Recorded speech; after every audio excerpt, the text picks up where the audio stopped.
రాష్ట్ర రాజకీయాల్లోనే కాదు, యావత్ భారతదేశంలోనే కాదు, ప్రపంచవ్యాప్తంగా తెలుగు జాతికి ఒక గర్వకారణం అన్న నందమూరి తారక రామారావు. ప్రపంచ నలుదిశల తెలుగు జాతి ఖ్యాతిని మరి ఇనుమడించిన వ్యక్తి అన్న నందమూరి తారక రామారావు గారు.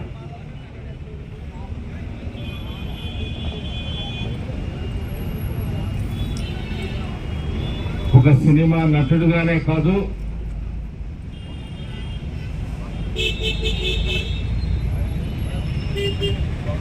సినిమాల్లో కథానాయకుడిగా,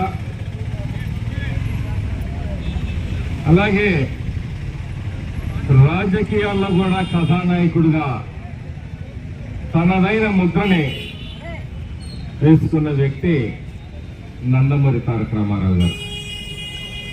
వారు ఈరోజు మన మధ్య లేకపోయినప్పటికీ, వారు గతించి 30 సంవత్సరాలు నిండినప్పటికీ వారి ఆశయాలు, వారి సంస్కారాలు, వారి పరిపాలన మార్పులు ఈ రోజుకి ఆంధ్రప్రదేశ్ రాష్ట్రంలో మరి విరాజిల్లుతున్నాయంటే ఆ మహానాయకుని ఆలోచన విధానం అంత గొప్పదని చెప్పి సందర్భంగా తెలియజేస్తా ఉన్నారు. అది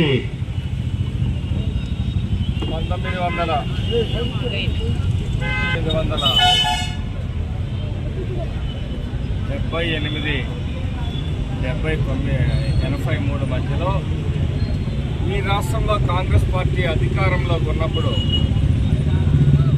ఏ విధంగా 6 నెలలకు ఒక ముఖ్యమంత్రిని మారుస్తూ ఈ రాష్ట్ర ముఖ్యమంత్రుల్ని అవహేళన చేస్తూ అవమానపరుస్తూ ఆనాటి కాంగ్రెస్ పార్టీ వ్యవహరించిన తీరుకి మనస్తాపం చెందిన ఎన్టీ రామారావు గారు ఈ తెలుగు జాతిని ఈ విధంగా అవమానిస్తున్నారని చెప్పి ఆవేదనతోటి ఆ రోజు చలనచిత్ర రంగానికి స్వస్తి చెప్పి 1982లో తెలుగుదేశం పార్టీని స్థాపించి కేవలం 9 నెలల కాలంలోనే ఈ రాష్ట్రంలో తిరుగులేని మెజారిటీతోటి తెలుగుదేశం పార్టీని అధికారంలోకి తీసుకొచ్చిన వ్యక్తి, మహోన్నతమైన వ్యక్తి ఎన్టీ రామారావు గారు. ఆ రోజు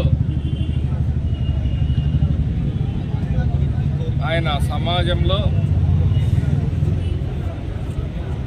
తిండికి, బట్టకి, తలదాచుకోవడానికి గూడుకి కూడా ₹2 బియ్యం పథకాన్ని, అలాగే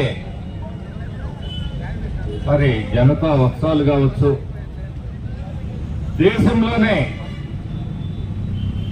మొట్టమొదటిసారిగా పక్కా గృహాలకి శ్రీకారం చుట్టిన వ్యక్తి అన్న నందమూరి తారక రామారావు గారు. అంతేకాదు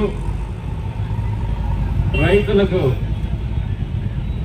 హార్స్ పవర్కి మరి ₹50 చొప్పున కరెంటు బిల్లులు తగ్గిస్తూ కేవలం ఏడాదికి ₹50 చొప్పున హార్స్ పవర్కి విద్యుత్తుని అందించిన రైతు పక్షపాతి ఎన్టీ రామారావు గారు. అలాగే ఈరోజు సమాజంలో మనం చూస్తా ఉన్నాం, చంద్రబాబు నాయుడు గారు అధికారంలోకి వచ్చిన తర్వాత మరి ఎవరైతే అవ్వాతాతలు ఉన్నారో వాళ్ళందరికీ కూడా ఒకేసారి ₹4,000 వరకు పెన్షన్లు పెంచి ఆ పెద్దల్ని ఆదుకుంటున్నారు. అంతేకాదు ఒక సామాజిక విప్లవకర్త ఎన్టీఆర్. ఎందుకంటున్నామంటే ఆ రోజు పటేల్ పట్వారీ అంటే మన దగ్గర ఎలా అయితే మున్సిపల్ కర్నల్ రాష్ట్రం లేదో, తెలంగాణలో ఈ పటేల్ పట్వారీ వ్యవస్థకి భయపడి మరి చాలా దారుణమైన పరిస్థితులు ఉన్నాయి. అలాంటి పరిస్థితుల్లో ఒక సాహసోపేతమైన నిర్ణయాన్ని, ఎందుకంటే గ్రామాలన్నీ పటేల్ పట్వారీల చేతుల్లో ఉన్నప్పటికీ కూడా ఏ మాత్రం రాజకీయ ప్రయోజనాలకి భంగం కలుగుతుంది అనేది కూడా ఆలోచించకుండా పటేల్ పట్వారీ వ్యవస్థని రద్దు చేసిన వ్యక్తి మరి అన్న ఎన్టీ రామారావు గారు. మరి సమాజాన్ని దేవాలయంగా, ప్రజలను దేవుళ్ళుగా భావించి ఆ రోజు అన్న ఎన్టీ రామారావు గారు సైడ్ ఇవ్వండి అందరూ, ప్రజాసేవే మరి దైవ సేవగా భావించి తెలుగుదేశం పార్టీని స్థాపించి అధికారంలోకి వచ్చిన తర్వాత వారు అనేక ఇవాళ సామాజిక మార్పులకు శ్రీకారం చుట్టారు. తెలుగుదేశం అంటేనే ఒక సామాజిక విప్లవ పార్టీ. ఎందుకంటే ఈ రాష్ట్ర చరిత్రలో సామాజికంగా మార్పుల కోసం ఇన్ని నిర్ణయాలు తీసుకున్న పార్టీ ఏదైనా ఉంది అంటే ఒక తెలుగుదేశం పార్టీ అని చెప్పి ఈ సందర్భంగా తెలియజేస్తాను. మరి వారి ఆశయాల్లో చంద్రబాబు నాయుడు గారు ఈరోజు అధికారంలోకి వచ్చిన తర్వాత ఆడబిడ్డలకు ఆస్తిలో హక్కుని గౌరవిస్తూ ఉద్యోగ ఉపాధి అవకాశాల్లో రిజర్వేషన్లు తీసుకొచ్చిన వ్యక్తి చంద్రబాబు నాయుడు గారు. ప్రజల పట్ల వారికి ఉన్న అంకిత భావాన్ని తెలియజేస్తాం. అలాంటి నాయకుడు మీ అందరూ కూడా మరి ఎంతో ప్రేమాభిమానాలతో గొప్ప మెజారిటీతో తెలుగుదేశం పార్టీకి, కూటమి ప్రభుత్వానికి పట్టం కట్టారు. దేశ విదేశాల్లో నుంచి పెట్టుబడులను తీసుకొని వస్తున్నారు.